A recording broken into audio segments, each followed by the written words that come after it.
네, 그럼 지금부터 12월 언론 정례 브리핑을 시작하겠습니다. 먼저 박소은 복지국장님 나오셔서 브리핑해 주시기 바랍니다. 네, 안녕하십니까. 복지국장 박소은입니다. 복지국 소관 2024년 시민체감 복지시책에 대하여 설명드리겠습니다. 2024년도 본예산안 일반회계 예산을 기준으로 총 예산액은 약 1조 8,930억 원이며 이 중 사회복지 예산은 50.3%인 9,516억 원으로 안산시 세출 예산 중 가장 큰 비중을 차지하고 있습니다.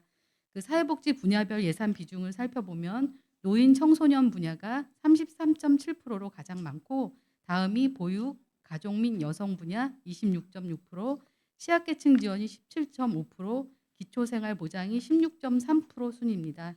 2023년 3분기 기준으로 안산시 복지 대상자는 약 15만 4천 가구 25만 3천여 명이 복지 지원을 받고 있습니다. 네, 다음은 확대되는 복지 정책에 대해 설명드리겠습니다.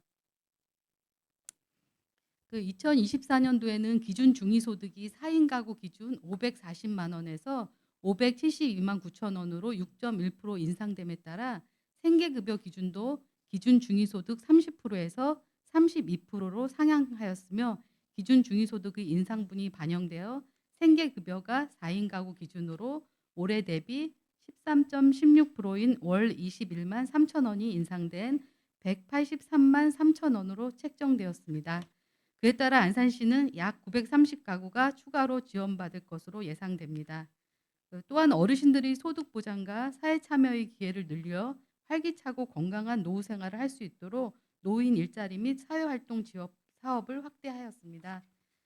4개 유형의 23개 사업을 추진할 계획이며 다음으로 좀 넘겨주시겠어요? 네, 4개 유형의 73개 사업을 추진할 계획이며 올해보다 1,340명이 증가한 6,672명의 어르신들에게 일자리를 제공하고 활동비 또한 7% 인상하여 안정적인 노후 생활을 지원할 예정입니다. 또한 방학 중 어린이 행복밥상 지원 사업으로 지금까지 다함께 돌봄센터 이용 가정에서 전액 부담하였던 방학 중 급식비를 50% 지원하여 센터 이용 가정의 부담을 완화하고 양질의 급식 지원으로 더욱 촘촘한 틈새 돌봄 서비스를 제공하고자 합니다. 다음은 부모급여 지원입니다. 출산 및 양육으로 인한 부모의 경제적 부담을 줄이고 영아의 건강한 성장 환경을 조성하기 위해 0세에서 23개월 영아를 대상으로 지급하는 부모급여의 지원 단가를 0세 아동은 월 70만 원에서 100만 원으로 1세 아동은 35만 원에서 50만 원으로 각각 증액하여 지원하게 되었습니다. 아이돌봄 서비스 본인 부담금 지원 사업은 만 12세 이하 아동을 대상으로 부모의 맞벌이로 아이들 돌봄에 공백이 생기는 가정에 제공되는 정부 지원 사업으로 정부 지원의 본인 부담금의 일부를 경기도와 매칭하여 지원해주는 제도를 신설하여 시행 예정입니다.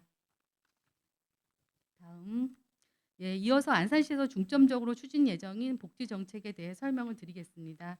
우리나라는 초절상 국가로 정부 및 지자체에서 다양한 출산 정책을 펼치고 있는데 그중 대표적인 정책이 출생 축하금 지급일 것입니다. 안산시는 둘째 아이 이상 300만 원을 지급하던 출산 축하금을 셋째 아이 이상은 500만 원으로 증액하여 다자녀 가정의 경제적 부담을 경감하고 저출생 문제를 극복해 나가고자 합니다. 아울러 다자녀 가정의 정의를 3명 이상의 자녀를 둔 가구에서 2명 이상의 자녀를 둔 가구로 확대됩니다. 이로 인해 2만 5천여 가구가 관내 공영주차장이나 체육시설 등 16개 공공시설 사용료 일부 또는 전액 감면을 추가적으로 지원받을 것으로 예상됩니다. 또한 초동 돌봄 및 사각지대를 해소하기 위해 필요할 때 편안하고 안전한 돌봄 서비스를 제공받을 수 있는 다함께 돌봄센터 2개소를 추가 개소하여 공백 없는 아동 돌봄을 추진할 것입니다. 다음은 국가를 위해 헌신하고 희생하신 국가유공자에 대한 예우를 강화하고 생활 안정을 지원하기 위해 보훈 명예수당을 인상하여 지급할 것입니다. 참전 유공자분들은 이미 올해 7월 1일부터 월 16만 원으로 증액하여 지급하고 있으며 그 외 유공자분들은 내년 1월부터 5만 원 인상된 12만 원으로 지급할 예정입니다. 개인별 자립지원 체계 구축을 위한 시범 사업을 추진하여 장애인의 의사결정권을 보장하고 거주시설의 장애인이 자립할 수 있는 환경 조성과 지역사회 돌봄 체계를 유지하도록 하겠습니다. 어르신들이 가장 편하게 접할 수 있는 여가활동 장소인 경로당의 운영 활성화를 위한 지원을 확대하고자 합니다. 운영비 지원의 현실화를 위해 운영비 지원을 위한 회원수 기준을 3개 구간에서 5개 구간을 나누어 지원하고 주 부식비 부담 증가에 따른 운영비를 점진적으로 인상하고자 합니다. 또한 경로당을 이용하시는 어르신들에게 다양한 프로그램을 제공하기 위해 체육회나 건강보험공단 등 외부 프로그램의 연계 참여를 늘리고 연중으로 프로그램을 지원하는 등 경로당의 기능을 확대하여 어르신들이 건강하고 활기찬 공동체 활동을 할 수 있도록 지원하겠습니다. 다음, 올해 마이데이터 종합기반 조성사업 공모사업에 선정되어 중장년 1인 가구 등 고독사 위험 가구 대상의 AI 돌봄 서비스 시스템을 구축하고 대상자를 발굴하여 초기 사업을 추진했으며 내년에는 위기 예측 데이터 추가 및 의료복지 서비스 연계 등 사업 범위를 확대해 나갈 계획입니다. 아울러 돌봄 영역이 확대되고 다양화됨에 따라 수요에 적극적으로 대응하고자 통합 돌봄과를 신설할 계획입니다. 통합 돌봄과는 통합 돌봄 서비스 및 가족 돌봄 영역의 사업을 전담하고 주거 취약계층에 대한 지원을 추진하여 새로운 형태의 복지 수요에 대응하고 빈틈없는 복지 서비스가 진행될 수 있도록 힘써 나가겠습니다. 이상으로 복지국 소관 브리핑을 마치겠습니다. 감사합니다. 네, 이어서 질의응답 시간 갖도록 하겠습니다. 지명을 받으시면 소속과 성명을 밝히시고 질의해 주시면 감사하겠습니다. 질의하실 기자님께서는 손을 들어 주시기 바랍니다. 예, 참조뉴스 김태형 기자님. 예, 잘 들었습니다. 참조뉴스 신문의 김태형 기자입니다. 그 경로당 운영과 관련된 말씀 한번 드리겠습니다. 제가 취재를 해보니까 그 경로당 운영에 따른 그 운영비 중에서 민간 단체의 회비를 낼 수 있게끔 규정이 되어 있는데 지금 그 규정을 계속 내년에도 유지를 하실 건지 한번 여쭤보고 싶습니다. 그리고 또 이게 어찌 보면 세금으로 지금 현재 민간 단체에 회비를 내게끔 하고 계시지 않습니까? 그렇게 되면은 이제 세금 지급에 따른 감사라든지 아니면 그 규정이라든지 그런 부분이 설명이 가능하시면은 설명 부탁드리겠습니다. 네, 일단 사단법인 노인의 지회에다가 경로당에서 회비 5만 원을 지급하는 거에 대해서 말씀을 하시는 것 같아요.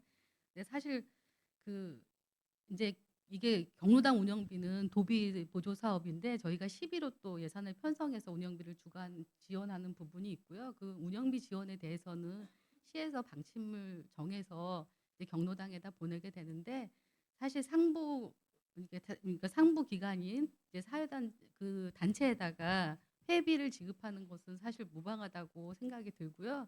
저희가 여러모로 좀 검토한 부분이에요. 왜냐하면 사회복지 기관이나 뭐 사회복지 시설 같은 경우도 이제 뭐 경기도 연합회, 사회복지 협의회나 이런데 회비를 또 저희 운영비로 나가고 있는 부분도 있어요. 그래서 그때 이제 부서에서 많이 검토해서 그게 이렇게 이제 부당하지는 않다고 생각해서 저희가 방침을 그렇게 하고 있습니다. 그리고 또 경로당에서 그걸 요구를 했습니다.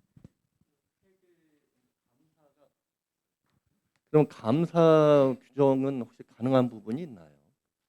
감사라는 거는 그거에 대한 감사를 말씀하시는 건가요? 지금 아시겠지만 경로당 네.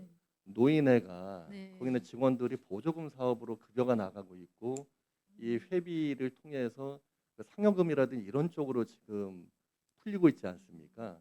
근데 우리는 그 대한노인의 지회에 대해서 전혀 감사를 하지 못하고 있고 양쪽 지회가 다 수사를 받는 등 회계상의 부정이 끊임없이 일어나고 있는 건 다 알고 계시지 않습니까? 이걸 지금 우리 안산시에서는 예산을 지원하면서도 견제를 못하고 있는 상황입니다. 그래서 이러한 현상들을 방치하실 건지 제 질문의 요점은 거기에 있습니다. 네, 기자님 뭐 예산을 지원하면서 방치하지는 않고요. 지원하는 예산에 대한 지도 점검은 계속적으로 하고 있고요. 또 사업비 지급하는 거에 대해서도 항상 보조금에 대한 지도 점검은 하고 있습니다. 그래서 안 하고 있다는 말씀은 맞지 않는 말씀이신 것 같아요. 예. 네, 하고 있습니다. 네.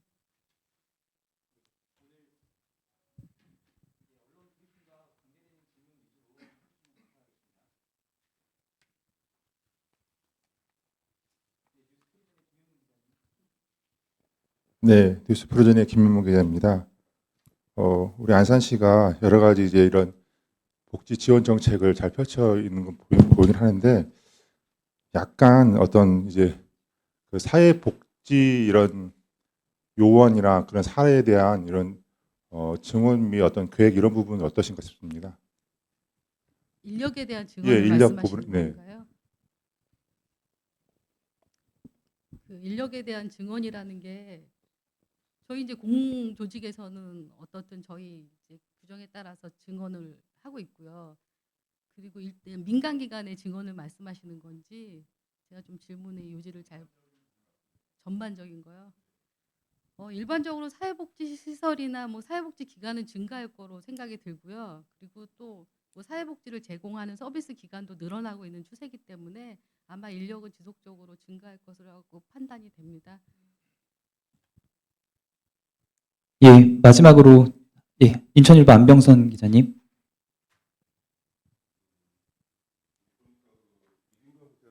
고속사 예방 정책으로 이제 도입하는 게 이제 그 AI 돌봄 서비스 있지 않습니까? 네. 관련해서 그 단계별 흐름도에 대해서 간략하게 설명 좀 부탁드리겠습니다.